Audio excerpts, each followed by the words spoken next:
Hi, I'm Greg Hunter. This is the weekly news wrap-up for Friday, March 27th, 2014. Well, Crimea may be part of the Russian Federation, but the Ukraine crisis is far from over. Now there are reports that upwards of 80,000 Russian troops are amassing on the eastern Ukraine border.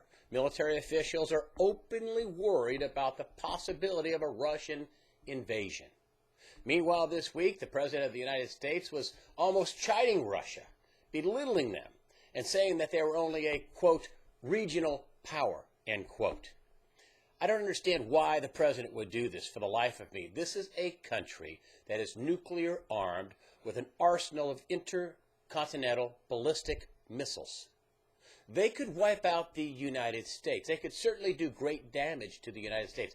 Could the United States win a war against Russia? I think so. Would the United States win with very little problem and bloodless and with very little damage to the United States? No, no way. It wouldn't be bloodless. There would be great damage to the United States, great damage to the world. This is a serious situation in Ukraine. This is another spot where a world war, and a nuclear one at that, could start. Now, the President also said that Russia was, quote, threatening its neighbors out of weakness, and the only people that look weak are the United States. I mean, John Kerry, the Secretary of State, basically said that, gave an ultimatum to Russia that either you, get out of Crimea and you stop what you're doing or else, and gave a Monday deadline. I mean, they sanctioned like, what, 8, 9, 10, 12 people? So individuals, not even Putin? Meanwhile, the Russian Federation is moving away from the use of the dollar in trade, and a financial war is on. And Russia is trying to take other countries with it. Now, you've already heard about the deal with China and Russia and ruble swap, and they have oil and natural gas deals and trade worked out, and more trade that they've just worked out recently. Well, now Russia is talking to India. And, of course, they're not going to use the dollar. This is a country with a population of more than 1 billion people. And that means that India will say, well, you mean we don't have to cash in dollars to buy your oil and natural gas? And Russia says, that's right, we'll take your rupee and we'll trade with you in ruble. This is more bad news for the dollar. Very dollar negative. And speaking of trade agreements, guess who's going to start importing Russian natural gas?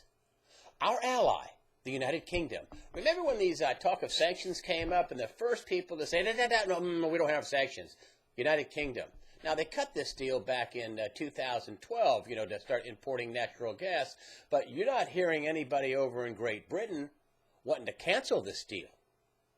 And this is one of the things that I look at with the Obama administration and say, they had this protest test culminate during the Winter Olympics in Sochi. The pro-Russian president in Ukraine was, forced to leave the country, and they did this during this time. Didn't the Obama administration ask around to our allies, hey, listen, if this happens and Russia starts, getting out of control, are you with us with sanctions? How far will you go? And here we're finding out that, well, one of our staunchest allies, they don't have sanctions.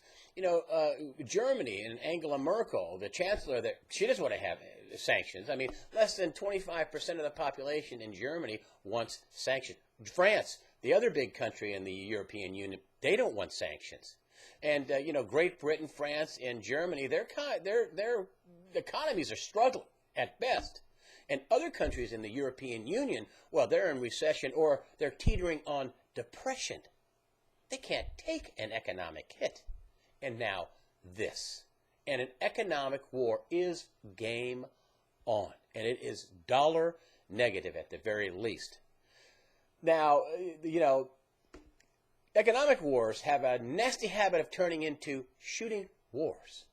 But at the very least, we have an economic war, and the dollar's value and the dollar's use as world reserve currency is being increasingly picked away at week by week and month by month. Also, MasterCard and Visa stopped use of their cards in Russia by Russian banks, And what did Vladimir Putin and the Russians do? Well, they're going to come up with a new payment system with their own credit card. They should have that rolling out in a couple of months. Again, at the very least, this is going to be dollar negative, and it's going to speed up the world not using the U.S. dollar.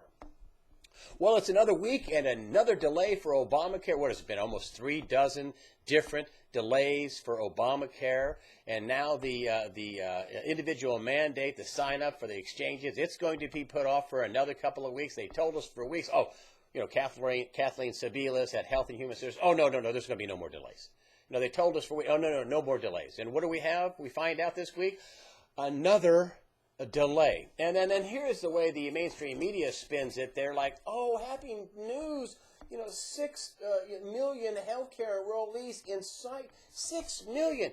Well, that may sound great, but you have to keep in mind they flushed 6.2 million policies, not individuals, 6.2 million policies. What does that represent? 10, 12, 15 million people?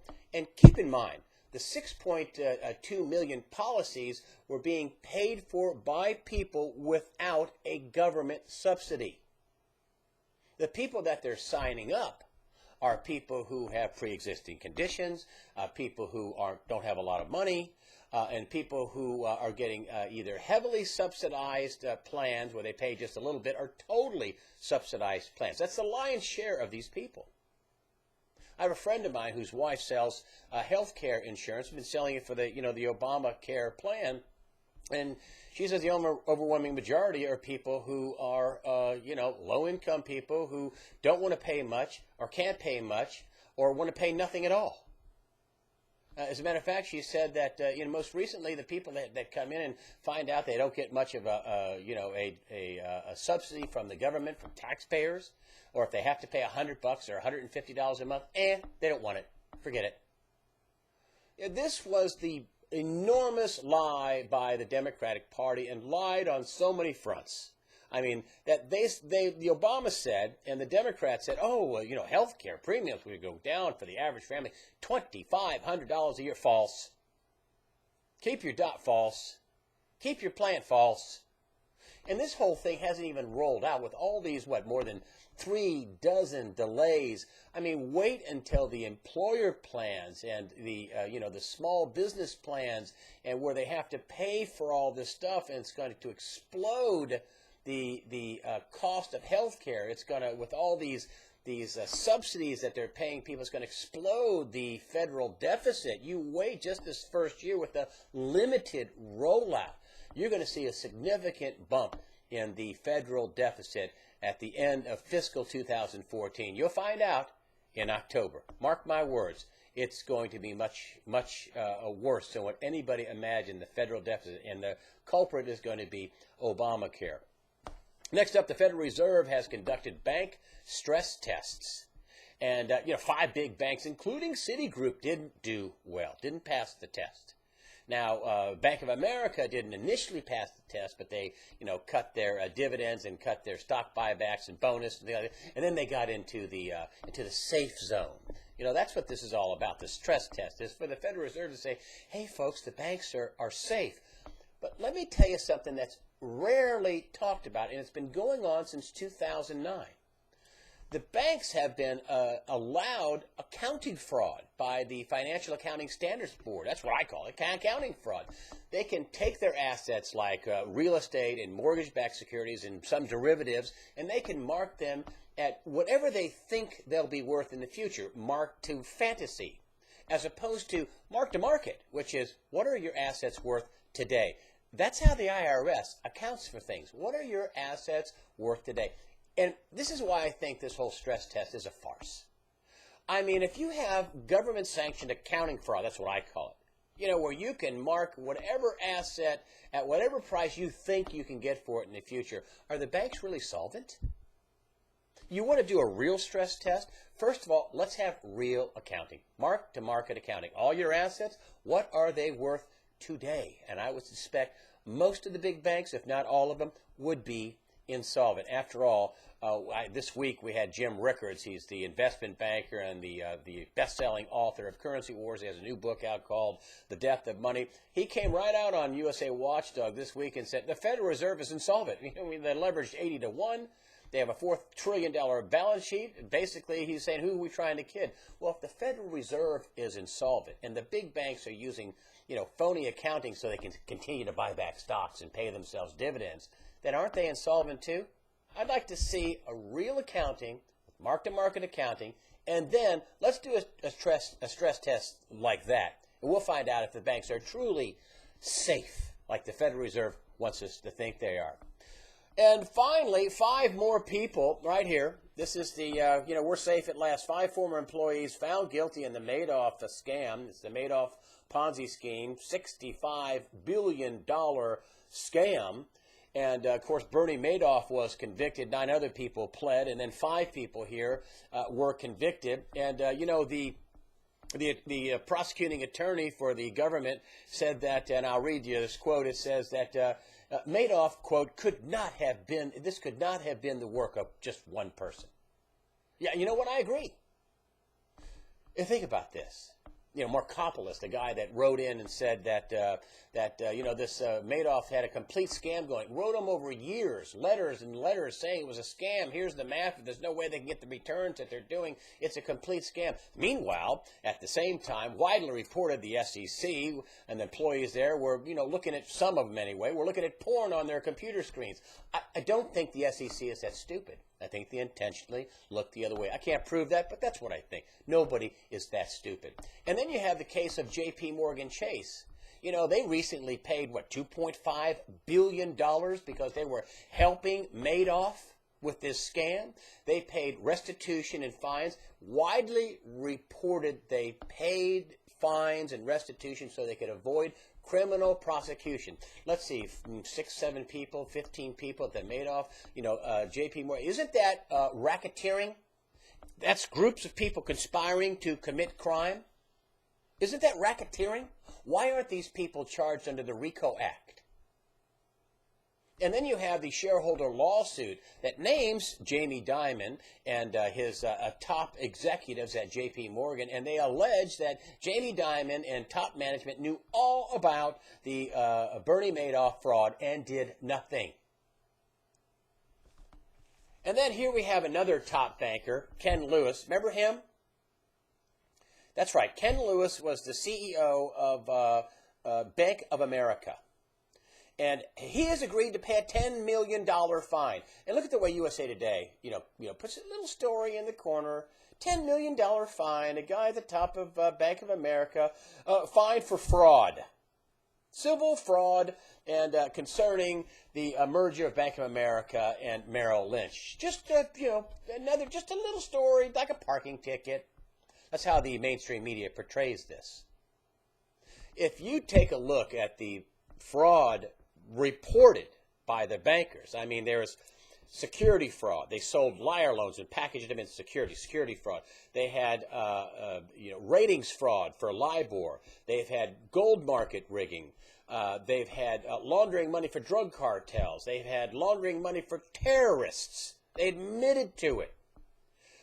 This is outrageous behavior. Where is the FBI? Where is the Justice Department? You mean only I can figure this out? The FBI can't figure out there's massive financial crimes going on? But we got 5 of those Madoff. We're safe now. 5 Madoff people, but big banks committing massive amounts of fraud and just paying a fine. Not a single big-time banker with all this reported fraud has even been charged, let alone prosecuted. The FBI should be ashamed of themselves. I know this and the FBI doesn't. I know this and the Justice Department doesn't. Really? They should be ashamed of themselves, particularly the FBI. They can't make a criminal case, massive fraud. Who's waving them off? And why are they being allowed to be waved off is my question. If you don't think this is a big problem, you're wrong. The economy is never going to truly recover under a backdrop of fraud because fraud destroys confidence. And economies and currencies and markets need confidence. Coming up on Monday, I'm going to be interviewing former regulator and professor of economics and professor of law, William Black, also an expert in white-collar crime. And he's going to tell us why this is a huge problem for all, even though you haven't heard about it. Even though you haven't heard the mainstream media talking about how they report just a little story here. Just a little, this ought to be front page, above the page, a full page layout, how a former executive for Bank of America gets fined only $10 million. Bank of America got $200 billion in 1 year. Bank of America got taxpayer bailout by the hundreds of billions of dollars. William Black is going to tell us why it's important and why what it really does is set us up for an even bigger financial meltdown. And in my opinion, is not in the far, far future. It's in the not too distant future, in my humble opinion. Thank you so much for supporting USA Watchdog with your comments. Thank you for using the donations button. That's the way I see it. I'm Greg Hunter.